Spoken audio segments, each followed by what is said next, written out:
আম্মু জানো, তোমার সেই ছোট্ট ছেলেটা এখন আর ভালো নেই, যাকে তুমি সবসময় আঁচলের ভিতর লুকিয়ে রাখতে, যে অল্প কষ্টেই চোখ ভিজিয়ে ফেলতো, সেই ছেলেটা আজ ভিতরে ভিতরে শেষ হয়ে যাচ্ছে মা।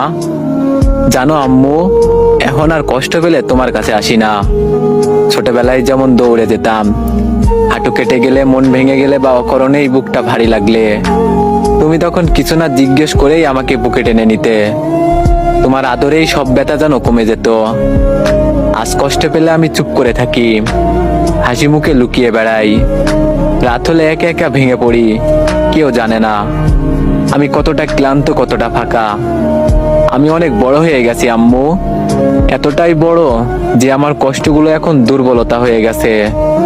এতটাই বড় যে এখন কাঁদতে গেলেও ভয় লাগে, যদি কেউ দেখে ফেলে। তোমার সেই ছোট ছেলেটা এখন শক্ত থাকার অভিনয় করে, দিনের পর দিন বোঝা বয়ে নিয়ে হাঁটে, কিন্তু কেউ দেখে না এই শক্ত মানুষটার ভিতরে একটা ভাঙা শিশুর কান্না আটকে আছে। মা, আমি ধ্বংসের পথে হাঁটছি। আমি জানি না কবে থেকে সবকিছু এমন হয়ে গেল, কবে থেকে আমি নিজেকে হারাতে শুরু করলাম। আমি ভালো নেই আম্মু, আমি সত্যিই ভালো নেই। আজ খুব ইচ্ছে করছে আবার তোমার কাছে গিয়ে বলতে, মা একটু আদর করো, আমি খুব ক্লান্ত। কিন্তু ততক্ষণে আমি শুধু নীরবে বলি, আম্মু তোমার ছেলেটা আজও তোমাকে খুঁজে ফেরে।